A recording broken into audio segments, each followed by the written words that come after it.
Hello. How are you all? Okay, let's make sure I can see in this light, or else it's going to be, you don't want me winging this one. How many of you all were with me, or please, were some of you with me in the Capitol that evening, and that great evening we just alluded to? Oh, good, you're all fresh. Okay. Well, we'll give it a go then and see and make some new friends, I hope. I am delighted to be here. I'm incredibly thankful to NAIFA for the partnership that is given to Engage. I want to say very clearly that women's economic security does not happen without a lot of very good men. And I'm so happy to see so many of them here today. Sometimes in our conversations, we spend so much time talking about women that I feel like we neglect to acknowledge great men who are working towards women's economic security, or great men and thoughtful men that are serving in legislative bodies of Congress or state legislators to pass responsible good policy for our economic lives. I also want to acknowledge Diane Boyle, Kevin Mayu, and Susan Carawan for the very great kindness they have shown to Engage since we hooked up, if you will, over a year or so ago. I also want to acknowledge Toby Douthit, who's walking around right there, who's handing you a copy of the Economic Thread, which I'm going to reference in a little bit. She is the executive director of Engage and has made an incredible impact on the organization and its positive direction since she joined in January of this year. I'm here as the founder of Engage, a nonprofit that I founded in November of 2018. Quite simply, Engage is dedicated to the promotion of women's economic security and to the advocacy of bipartisan common sense solutions. You would think there would be a number of such organizations, but alas, in fact, there are not. I'm going to cue up my first slide and see. There? Oh, wait, I went too far. Sorry, I'm looking in the wrong place. You'll see here that 90 cents of each dollar that donors spend on women is going to reproductive rights. It's worth considering this statistic when we know that the poverty rate for women is 12.9% compared to the 9.5% for men. And even more chillingly, single mothers have a poverty rate in this country of 27.9%. This lack of funding and conversation around our basic economic security was one of my inspirations for the founding of Engage. We are unique in two ways. This decoupling, which Melinda Gates often cites about the amount of philanthropy going to a broad women's agenda, is one of those ways that we're unique. We take right to life positions, reproductive right positions, and judicial nominations off the table of conversation. But I want to say really super clearly, as I do at every Engage event, that I have very profound respect of how important and personal and motivating this issue is at the polls for all of us, how these opinions are deeply held, and maybe at the very top of how we think about our political engagement. However, if women are going to come together collectively and focus on our economic security and mobilize, we need, I believe, to put those aside, not forget them, but put them aside and focus on what we have in common rather than what we may be fighting about. As you all know as well as I do, every survey shows that when women's heads hit the pillow at the end of the day, the number one thing they're worried about is their economic life and those of their families, as well as their physical health and that of their families. Before we take a look at some of the work that Engage is doing and thinking about on economic security, let me tell you, if you haven't heard it before, that women outnumber, outvote, and outlive men. So we're going to do a quick run through. I can see you there. You see how we outnumber. We have trademarked this, by the way, this phrase. Outnumbered, outvote. I think there's the outvote there. And we outlive men. And I'm happy to share any of this with you, although much of it is sort of rather reflected, some of it, on another document that you've been given that Toby's handed out. The second way that Engage is unique is that we talk about a woman's economic security as a thread, thinking of the thread through her life. And each of you have one of these in front of you. This is a foundational document, if you will, that separates Engage, I think, from a lot of the other remarkable nonprofit work that is happening. It resonates particularly well with people outside of public policy arenas, but if I may say so, real Americans and real American women who see themselves reflected in this thread. From a baby girl's first breath to her last, there are factors within her control and many outside of her control which impact her ability to accrue wealth and prepare for a dignified retirement. You'll see on the thread in front of you, and again, I know I'm preaching to the choir, but the numbers on women and retirement, although bright spots abound on the legislative efforts, particularly around retirement, we still have a far, far way to go. This holistic thinking and approach about a woman's economic life also, I hope, has the effect of making us think about public policy decisions in the lens through which we examine them. And what I mean by that is that every fight in Congress or at any level of government, state, local, or any governing body, is essentially about money, your tax dollars, how they are spent, and who has oversight to spend them. I believe as a society, and particularly as women, we need to be asking, when do we get the biggest return on our public investment? Should we be tweaking some of our policy ideas, rethinking them to make sure they're having the desired impact that we want them to? What have we learned since President Roosevelt's New Deal? And are the economic lives of women and their families poised for greater financial security in the 21st century? This conversation in its own is a sort of its own college economics seminar, and I don't want to get too far afield, but I do hope you won't be afraid to think about that question. How do we give newborn American citizens the very best chance for a productive and secure life? What is the commitment between the public and private sector in that regard? What have we learned? What works? What doesn't? How can we legitimately make things better and be in a place of hope and constantly reworking and rethinking rather than complacency? If you will now, I'm going to turn to caregiving, which I also should say my beloved friend Sarah Hart-Weir mentioned the word several times in her last remarks. One of the greatest things about being the founder of Engage for me has been that A, it's a labor of love, but B, what I have learned that I did not know, which is vast and continues every single day. And Sarah teaching me about the economic challenges of our disabled Americans and families with disabilities has been something very motivating for Engage, and we have a vertical, if you will, of work on that subject. But to turn to caregiving and the family caregiver, which is at the heart of Engage. We are a nation of caregivers. There are 48 million family caregivers in this country. To give you some perspective, the membership of the AARP is 38 million Americans. So caregivers are at 48, 10 million more. The average caregiver is a 49-year-old woman taking care of an aging parent or sick child. 7 out of 10 caregivers in this country are women, and 29% of them are millennials. Yet we're the only developed nation without a national paid family leave policy. As advisors, I know you work incredibly hard to help clients with strategies prepare and mitigate the economic challenges of this caregiving challenge.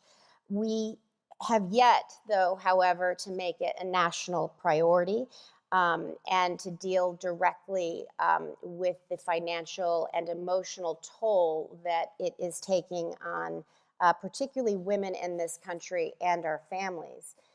If we zoom out a little bit from the individual personal stories of caregiving, which is the single biggest unifier I find when I'm talking to women about some of the ideas of Engage, caregiving is the great link between all women, I think, and certainly men are caregivers too. But if we zoom out, again, from thinking about the individual family, caregiving and our lack of national policy is drastically affecting the workforce, laid even more bare by COVID, our economy, our nation's birth rate, and our general prosperity as the United States in the future.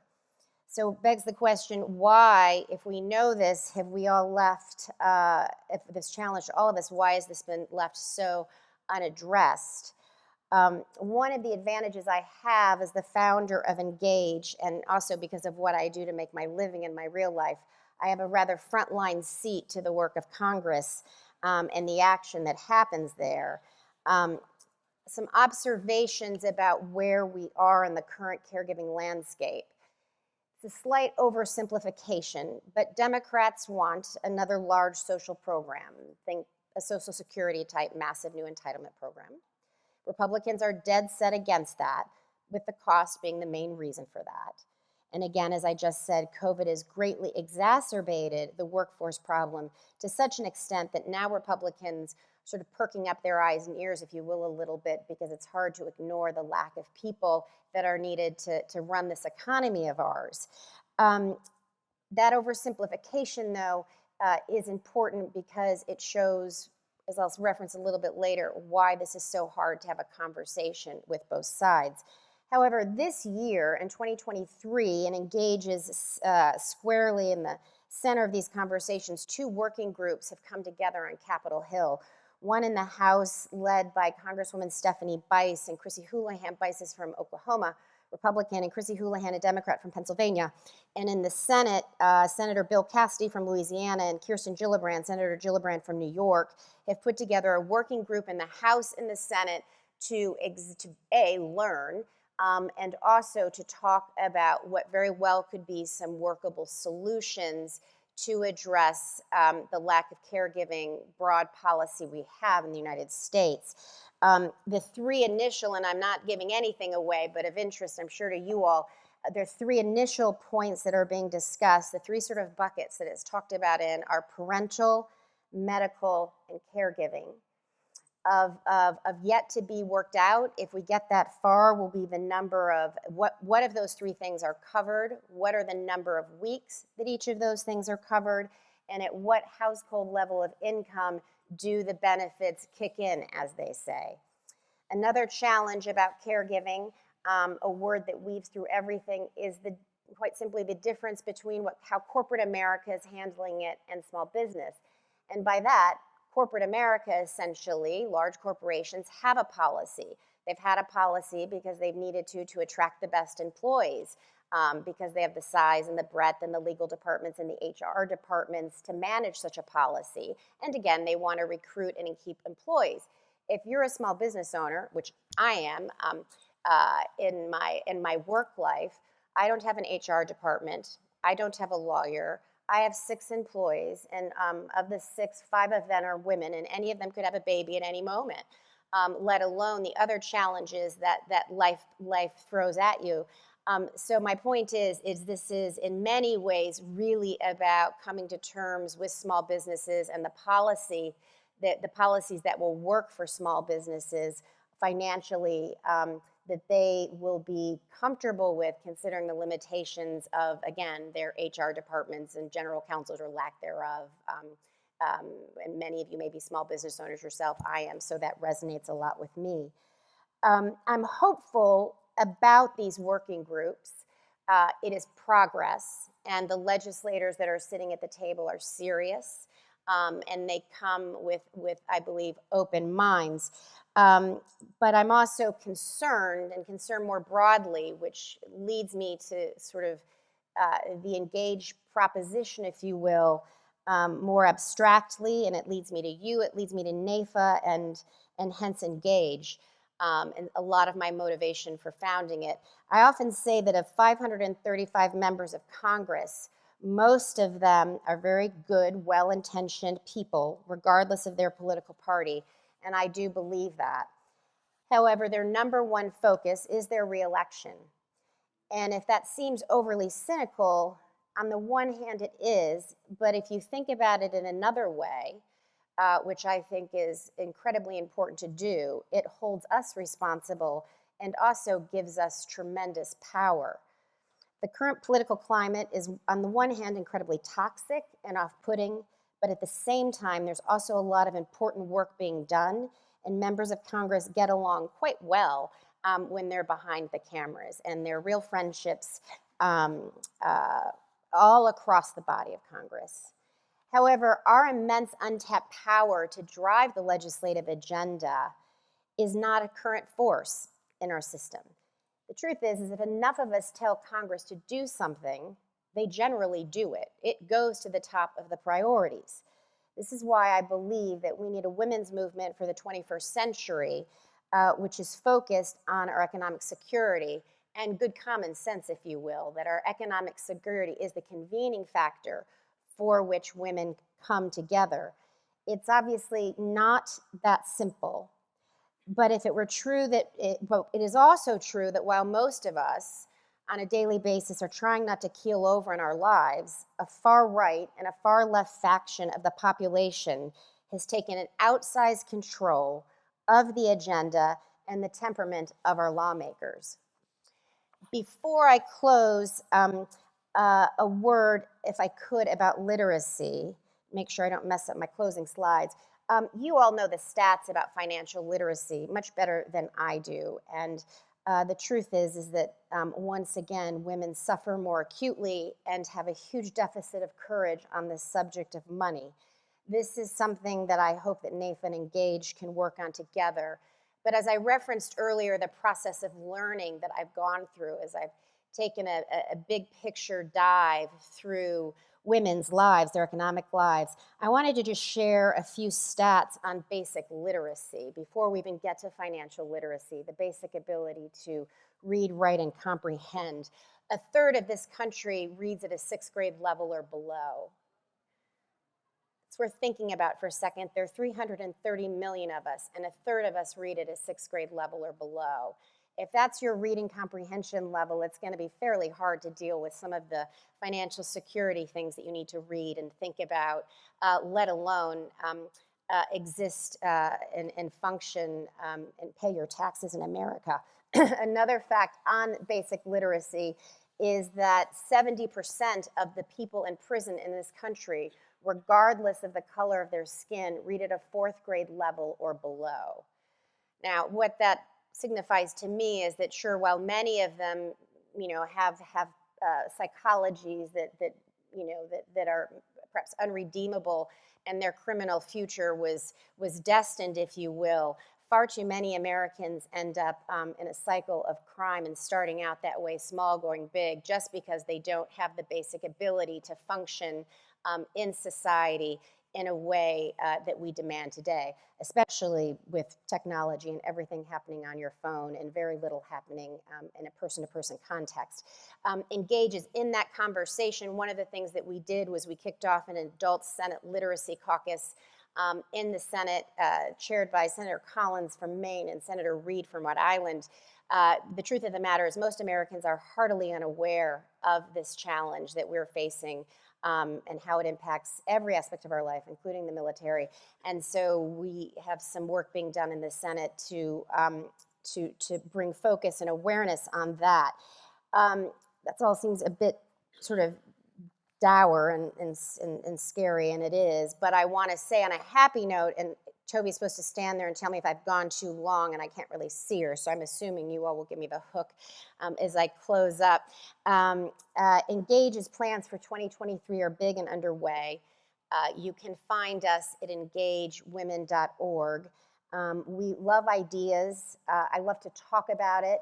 I love to talk about specific women's issues, and I also find it very gratifying to share a little bit of what I see here with people that want to listen, who are interested and frustrated by looking at politics from where you do and public policy from where you are or live or sit. We will be in New York City this fall. We'll have a financial summit, particularly focused on financial wellness in New York, probably in October. That date's about to be set. Senators Gillibrand and Lummis will be in attendance. We will be in Columbus, Ohio, and West Virginia, and would like to be everywhere as we grow. But those spots are on the calendar. So if you're from West Virginia or Columbus or New York, please come find us, because we would love to know about it. And of course, NAIFA will be in the loop. We are launching a new magazine this summer, which will be, so you can hold it and feel it. But it'll also be virtual, virtual. If I get confused, virtual as well. But it is our attempt to help demystify a lot of the confusion around public policy fights, information that you are not able to get in the media the way that it currently exists, I believe.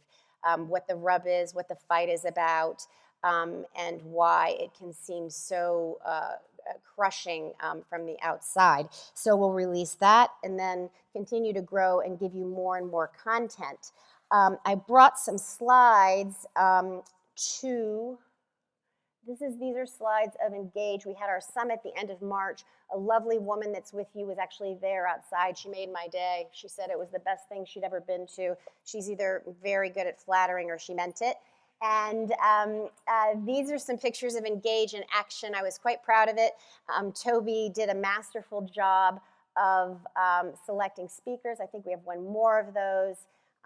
And the idea ultimately, which is coming sooner rather than later, is that Engage will take our style of convening, if you will, and what we hope to share with American women and those men that are interested out in more places and more cities so they can access it.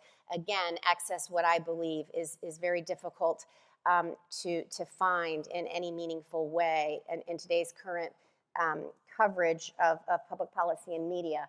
And then lastly, this is a quote. I'm not going to read it out loud because I'm looking at it from the side. I'm not sure whether Tyler Perry meant it the way that I take it, but in what context he said it, but I'm going to take it in the context that, one of the things that we know from all statistics and all polling is that 80 to 90% of this country wants bipartisan solutions and wants common sense to move ahead. So the question is, what is it going to take for us to force that sensibility to Congress a bit more effectively?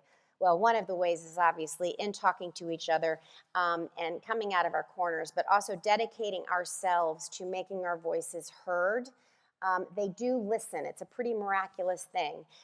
They'll do what's in their best interest, and fortunately, oftentimes that'll be the best interest of ours. So I want to thank NAIFA again, over and over again, for your audience, what you represent, who you are, the particular American families that you advise and where they fit in income level. They are, I think, right in the sweet spot, if you will, of the woman that Engage thinks about and wants to help get through to a dignified place for her to retire and then go to heaven. So I think you've got a little mix and mingle. So I'm happy to take questions out there if I haven't scared you all off. And again, thank you for all of your work. And I look forward to, I hope, being with NAIFA again very soon. Thank you.